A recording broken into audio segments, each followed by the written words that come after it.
भारतीय संस्कृति, रंगों का संगम, भावों का समंदर, इतिहास की गाथा, परंपराओं की ज्वाला और धरोहर का अथाह सागर है। हमारी संस्कृति देश की सॉफ्ट पावर का सबसे मजबूत हस्ताक्षर है। योग, आयुर्वेद, भारतीय दर्शन, साहित्य, कला और संगीत जैसे अनेक क्षेत्रों में भारत की अमूल्य देन ने पूरे विश्व को प्रभावित किया है। इंदिरा गांधी राष्ट्रीय कला केंद्र भारत की इस समृद्ध संस्कृति को दुनिया के सामने लाने का प्रयास कर रहा है।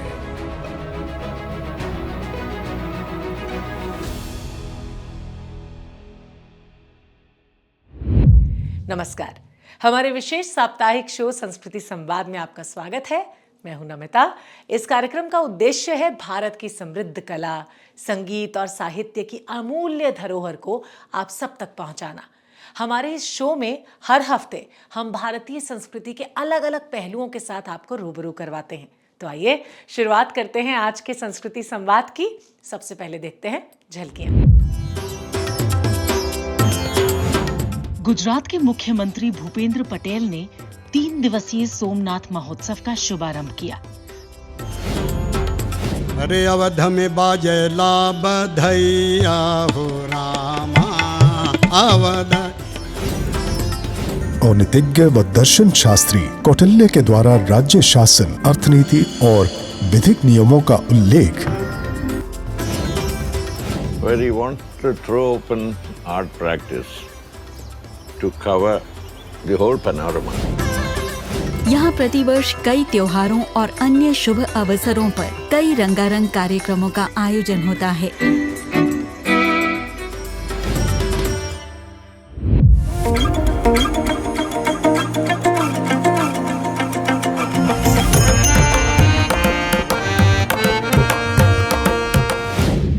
झलकियों को देखकर तो आप समझ ही गए होंगे कि आज के एपिसोड में संस्कृति के कौन कौन से रंग आपको देखने को मिलेंगे। तो फिर देर किस बात की है, जल्दी से आपको दिखाते हैं साप्ताहिक सुर्खियां, जिसमें हम आपको बताएंगे कि बीते दिनों कौन कौन से कार्यक्रम आयोजित हुए। प्रस्तुत हैं आपके सामने सुर्खियां। गुजरात के मुख्यमंत्री भूपेंद्र पटेल ने 3 दिवसीय सोमनाथ महोत्सव का शुभारंभ किया। सोमनाथ मंदिर परिसर में संपन्न हुए इस महोत्सव की पहली शाम श्रद्धा, संगीत और कला के अद्भुत संगम का साक्षी बनी। पद्म विभूषण डॉक्टर सोनल मान सिंह ने नाट्य कथा हर हर महादेव के माध्यम से भगवान शिव की पावन कथाओं को जीवंत कर दिया। वहीं सूर्य गायत्री ने अपने गायन से माहौल में दिव्य ऊर्जा का संचार किया। विदुषी रामा वैद्यनाथन ने आध्यात्मिकता से ओतप्रोत नृत्य निमग्न का प्रदर्शन किया। पहले दिन का समापन प्रसिद्ध ताल वादक यानी पर्कशनिस्ट डॉक्टर शिवमणि, बांसुरी वादक पद्मश्री पंडित रोनू मजूमदार और म्यूजिक कंपोजर श्री अतुल रनिंगा सहित अन्य प्रख्यात कलाकारों की मंत्र मुग्ध कर देने वाली प्रस्तुतियों के साथ हुआ। संगीत, नृत्य और भक्ति का ये अद्भुत संगम श्रद्धालुओं के लिए कभी न भूलने वाला अनुभव रहा। आध्यात्मिक ऊर्जा से ओतप्रोत सोमनाथ महोत्सव में श्रद्धा, संस्कृति और कला की त्रिवेणी के दर्शन हुए। सोमनाथ महोत्सव के दौरान इंदिरा गांधी राष्ट्रीय कला केंद्र, श्री सोमनाथ संस्कृत विश्वविद्यालय और गुजरात पर्यटन विभाग के संयुक्त तत्वाधान में सोमनाथ मंदिर, तीर्थ और परंपरा विषय पर 2 दिवसीय राष्ट्रीय सेमिनार का आयोजन किया गया। इसमें सोमनाथ मंदिर के इतिहास, तीर्थ परंपरा और शिव तत्व पर विद्वानों ने सारगर्भित विचार प्रस्तुत किए। पीपीटी प्रेजेंटेशन और व्याख्यानों के माध्यम से विषय को विभिन्न दृष्टिकोणों से समझा गया। समापन सत्र में सोमनाथ संस्कृत विश्वविद्यालय के कुलपति प्रोफेसर सुकांत कुमार सेनापति, कुल सचिव प्रोफेसर ललित कुमार पटेल, आईजीएनसी के डीन अकादमिक प्रोफेसर प्रतापानंद झा और वडोदरा क्षेत्रीय केंद्र की निदेशिका अरूपा लाहिरी सहित अनेक विद्वान उपस्थित रहे। इस भव्य आयोजन में विद्वानों और शोधार्थियों ने गहरी रुचि दिखाई और आईजीएनसीए के इस प्रयास की खूब सराहना की। इंदिरा गांधी राष्ट्रीय कला केंद्र के कला दर्शन विभाग ने हंसराज कॉलेज के सहयोग से एक विशेष व्याख्यान का आयोजन किया। व्याख्यान का विषय था वननेस विद नेचर, वैदिक वे ऑफ लाइफ, यानी प्रकृति के साथ एकत्व, वैदिक जीवन पद्धति। वक्ता थी पद्मश्री प्रतिभा प्रहलाद। इस ज्ञानवर्धक चर्चा में प्रतिभा प्रहलाद ने वर्तमान समय में वैदिक ज्ञान और प्रकृति के साथ संतुलन की महत्वता पर प्रकाश डाला। आंगिकं भुवनं यस्य वाचिकं सर्ववाङ्मयम् आहार्यं चंद्रतारादि तं नमः सात्विकं Shivam. Shiva in his sattvic pose, like I said, the dormant pose. What is he? Angikam bhuvanam yasya. His body is the universe because he is formless. He is infinite. He is the creator. His body is the universe. Yasya vachikam sarva vangmayam. His speech comprises all the sounds of the universe. Every single sound that emanates from the universe comes from Shiva's Damaru. So, Aharyam Chandrataradi. What is he wearing? He's wearing Chandra and the stars. Chandrataradi. Those are his adornments. Aharyam Chandrataradi. Tam Namaha Satvikam Shivam. कार्यक्रम में कला दर्शन विभाग की अध्यक्ष professor Richa Kamboj, Hansraj college की प्राचार्य professor Rama की भी गरिमामय उपस्थिति रही। साथ ही कॉलेज के अध्यापकों और छात्रों ने भी पूरे उत्साह के साथ कार्यक्रम में सहभागिता की। इंदिरा गांधी राष्ट्रीय कला केंद्र में अंतर्राष्ट्रीय महिला दिवस पर शानदार पेंटिंग प्रदर्शनी शक्ति का आयोजन किया गया। इस प्रदर्शनी में महिला चित्रकारों की रचनात्मक अभिव्यक्ति के माध्यम से नारी सशक्तिकरण के विविध रंग देखने को मिले। साथ ही इस अवसर पर आयोजित काव्य पाठ और संवाद सत्र ने कला और शब्दों का अद्भुत संगम प्रस्तुत किया। प्रदर्शित कलाकृतियां नारी शक्ति, संघर्ष और संवेदनाओं को जीवंत रूप में दिखाती हैं। कार्यक्रम की मुख्य अतिथि थीं शिक्षाविद, कहानीकार और संस्कृति विशेषज्ञ श्रीमती मालविका जोशी। इस अवसर पर आईजीएनसी के सदस्य सचिव डॉक्टर सच्चिदानंद जोशी और विभागाध्यक्षों सहित कई गणमान्य अतिथि और आम जन भी उपस्थित रहे। आईजीएनसी के क्षेत्रीय केंद्र बेंगलुरु और जैन विश्वविद्यालय के शांतामणि कला केंद्र ने अंतर्राष्ट्रीय महिला दिवस के अवसर पर एक जीवंत कला प्रदर्शनी का आयोजन किया। प्रदर्शनी में 150 से अधिक प्रतिभागियों ने हिस्सा लिया और विभिन्न कलात्मक अभिव्यक्तियों के माध्यम से नारी शक्ति और उनके योगदान को उजागर किया। तो ये थी साप्ताहिक सुर्खियां। अब बात करते हैं संगीत की। भारतीय शास्त्रीय संगीत को विश्व भर में पहुंचाने में अनेक घरानों और प्रख्यात गायकों का अमूल्य योगदान रहा है। इन्हीं में से एक है बनारस घराना। बनारस का गायकी अंग भारतीय संस्कृति और संगीत का दिव्य संगम है। बनारस घराने ने अनेक रत्न भारतीय संगीत को दिए हैं। इन्हीं में से एक रत्न है प्रख्यात सुर साधक पद्म विभूषण पंडित छन्नूलाल मिश्र। इनकी आवाज में दिव्यता का वास है। इस आवाज में बनारस की आत्मा गूंजती है। सांस्कृतिक प्रस्तुति सेगमेंट में आज हम आपको सुनवा रहे हैं पंडित छन्नूलाल मिश्र की ज्ञान, वैराग और भक्ति मिश्रित चैता और चैती, जो चैत में गाए जाते हैं। साथ ही सुनवाएंगे घाटों से जुड़ी हुई कालजयी और सुरीली रचनाओं में से एक बंदिश भी, जो बनारस की सांस्कृतिक विरासत का अभिन्न हिस्सा है। आइए देखते हैं।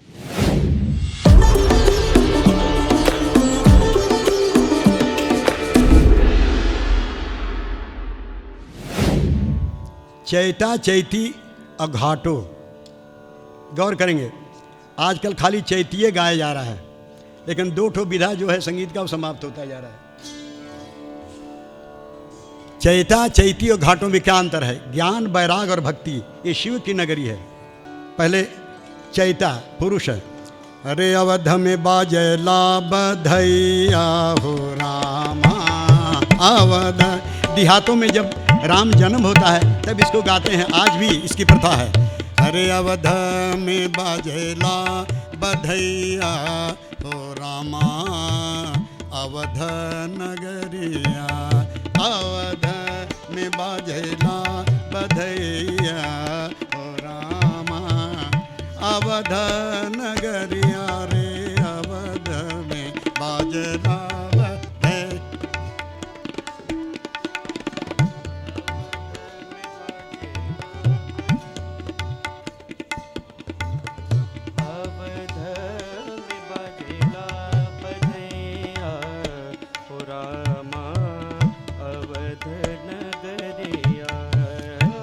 अवध में बाजेला बधैया हो रामा अवध नगरिया रे अवध में बाजेला बधैया हो राम अवध नगरिया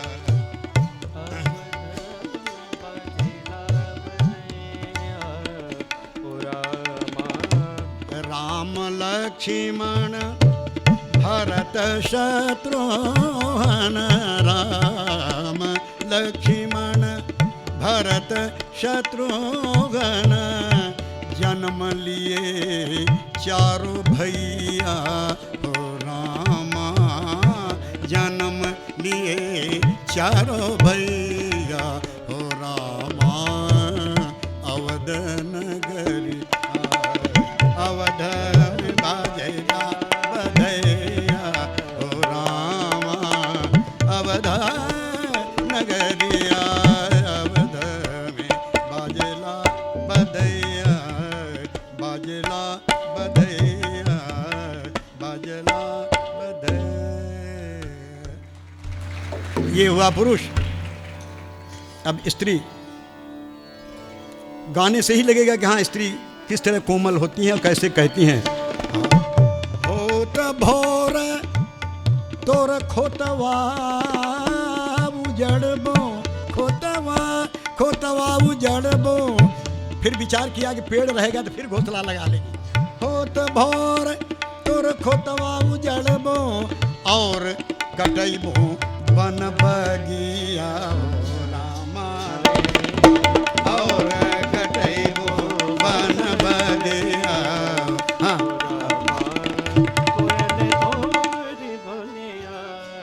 से जिया से सैया टूट गए न हो रामा कोयल तोरी बोलिया रे से जिया से सैया टूट गए न हो रामा से जिया से सैया टूट गए न हो रामा कोयल तोरी बोलिया रे से जिया से सैया टूट गए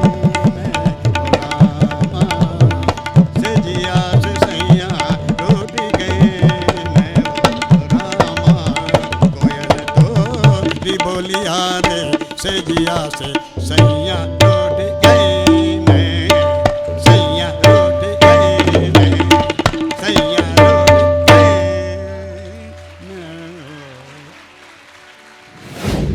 उम्मीद करते हैं कि पंडित छन्नूलाल मिश्र की इस अद्भुत गायकी ने आपको दिव्य लोक रंगों में सराबोर कर दिया होगा। बहरहाल अब बढ़ते हैं कार्यक्रम के अगले सेगमेंट सिने सर्कल की तरफ। भारतीय इतिहास में ढेरों प्रमाण हैं जो बताते हैं कि यहाँ की शासन व्यवस्था में हर वर्ग और हर समुदाय को रिप्रेजेंट किया जाता था।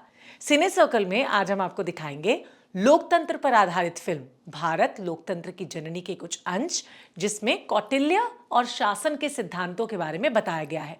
इसमें आप देखेंगे कौटिल्य की रचना अर्थशास्त्र में वर्णित जन कल्याणकारी और न्यायपूर्ण शासन के सिद्धांतों की झलक।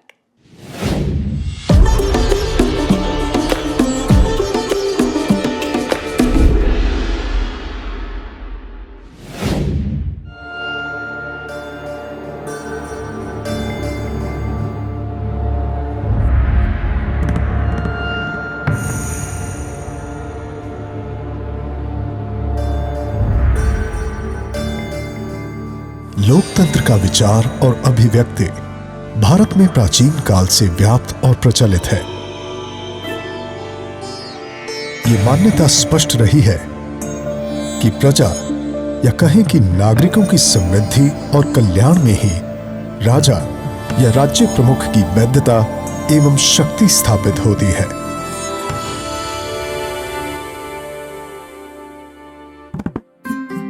वैदिक काल से लोकतांत्रिक विचारों की इन जड़ों के चिन्ह मिलते हैं। औन्नतिज्ञ व दर्शन शास्त्री कौटिल्य के द्वारा राज्य शासन, अर्थनीति और विधिक नियमों का उल्लेख अर्थशास्त्र नामक ग्रंथ में भी किया गया है। अर्थशास्त्र में कौटिल्य ने कहा है, प्रजा के सुख में ही शासक का सुख है। और प्रजा के कल्याण में ही राजा का कल्याण है।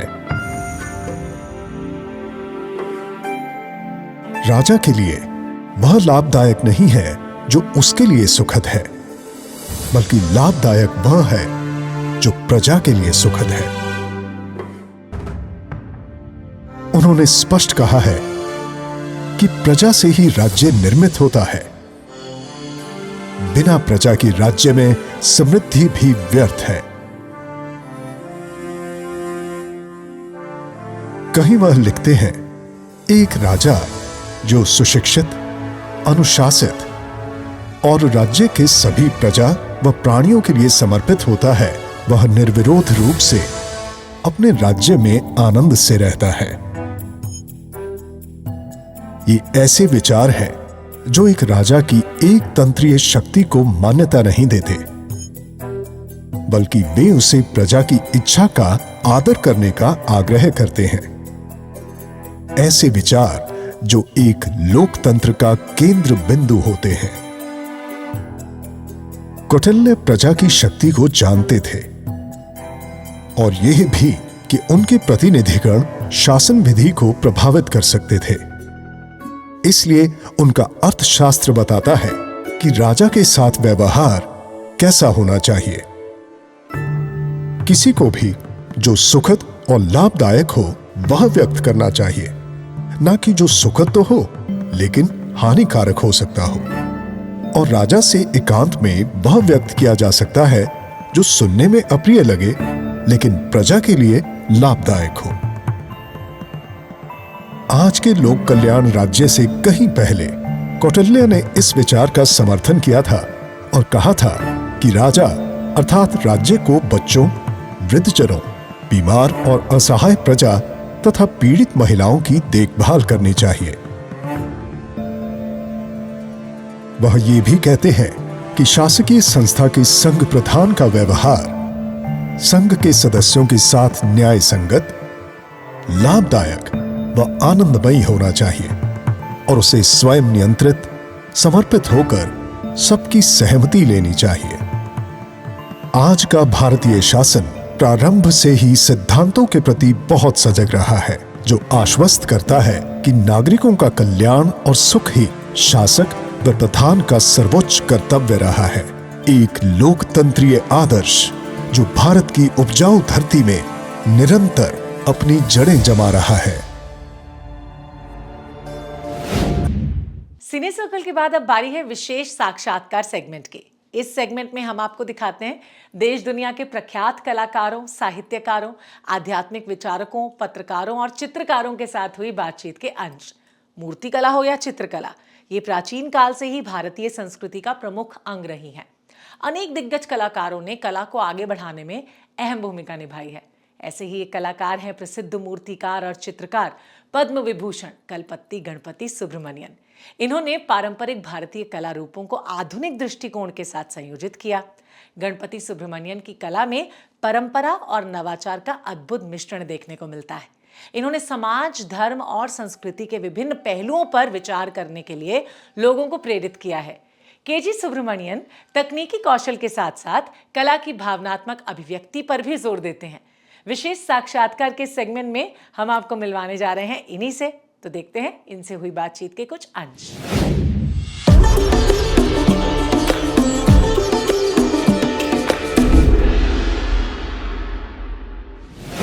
Over the years of your work, at different points of time, you have developed certain special mediums. Would you be able to recall or share with us some of the points when you choose a particular different medium, when you make a departure, a conscious departure? Really, all this happened not by plan. It happened by chance. In fact, when I came to Shantiniketan and came to understand the ideas of Nandalal Bose, Master Mashai, where he wants to throw open art practice to cover the whole panorama. That is not only studio art, but the art in the villages, handicrafts, all these things together. That tied up with my idea of what a tradition meant, which I had already started thinking in terms of after reading Kumaraswamy's Medieval Sinhalila. So the question was now, if there is a tradition which has a multiplicity of creative outlets, then there should be a reason why that multiplicity should remain or not remain. In fact, historically in certain places, people were afraid of multiplicity at a certain time. But in my case, I wanted to know what happens. Why do people do these things differently? Then I found that this multiplicity is like the opening up of different languages of expression. How did I get to work with terracottas, for instance? Well, we had this art fair in Baroda at one time. And for that I made various kinds of things, which are like toys or little figurines and things of that kind with terracotta. And then while handling terracotta, I found the way the early artists of Mohenjo-daro or something handled terracotta with the pressure of the hand or with the mark with the fingers, fingertips and things of that kind was almost non-existent in the sculptor studios. So then when you sort of made a clay flat sort of cabinet, and then you put it over a sort of a internal structure, then it looked like a body. Now then I came to know that clay has a language of its own. Now, if you have the kind of the ability to do it, we can bring out the language and it can say. And it happened this way. At that time we had a big flood in Baroda and certain villages were very badly affected. And there were bodies strewn around and we went trying to help people. Then I found these bloated bodies. Then I made a series of studies of bodies like that. So in fact one of those things was quite well known, that's sunrise or Tarsali kind of. That happened that way, naturally. Of course later, when I got a chance to do a big mural, I used the terracotta medium. KG Subramanian से खास बातचीत के बाद बढ़ते हैं संस्कृति संवाद के आखिरी सेगमेंट मेरा गांव मेरी धरोहर की तरफ। इसमें हम आपका परिचय करवाते हैं भारत के किसी एक गांव की विशिष्ट लोक कला, परंपरा और सांस्कृतिक विरासत से। जैसे कि आप जानते हैं कि मेरा गांव मेरी धरोहर भारत सरकार की प्रमुख पहल national mission on cultural mapping का महत्वपूर्ण हिस्सा है, जिसका उद्देश्य है भारत के सारे गांव की सांस्कृतिक पहचान को सहेजना और संरक्षित करना। इसी क्रम में आज दिखाते हैं दिल्ली के सन्नौत गांव की कुछ झलकियां।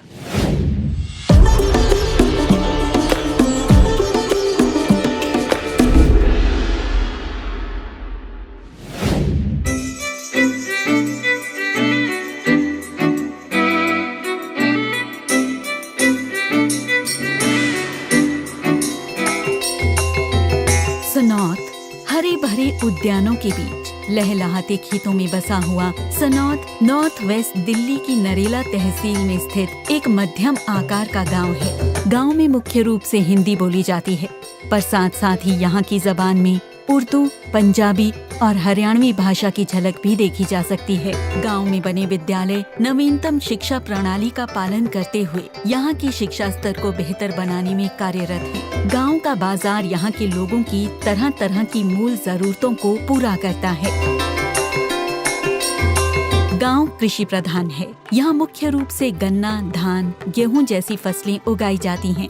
कई लोगों की गांव के मुख्य बाजार में दुकानें हैं। गांव के लोग कृषि के साथ साथ कारीगरी का काम भी करते हैं। गांव में बने शिव मंदिर और श्री हनुमान मंदिर आस्था और आराधना का केंद्र हैं। यहाँ प्रतिवर्ष कई त्योहारों और अन्य शुभ अवसरों पर कई रंगारंग कार्यक्रमों का आयोजन होता है। गांव में एक पुराना पीपल का वृक्ष भी है जो गांव के निवासियों की श्रद्धा का केंद्र है। यहाँ के निवासियों का मानना है कि उस वृक्ष में देवता निवास करते हैं। गांव के निवासियों का यह स्वभाव प्रकृति के प्रति उनके प्रेम को भी दर्शाता है।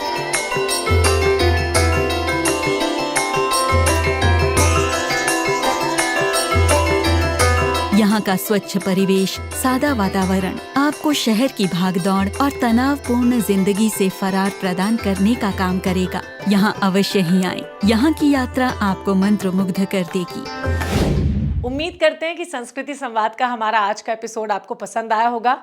आपके सुझाव हमारे लिए बहुत इंपॉर्टेंट हैं, इसलिए अपने सुझाव आप हमारे साथ इस ईमेल आईडी पर जरूर शेयर करें। आपसे फिर मुलाकात होगी प्रसार भारती के इसी मंच पर IGNC के विशेष कार्यक्रम संस्कृति संवाद के साथ, जिसमें हम आपका परिचय करवाएंगे भारत की इंद्रधनुषी संस्कृति से। फिलहाल मुझे इजाजत दीजिए और आप सब अपना ख्याल रखें। हाँ, नमस्कार।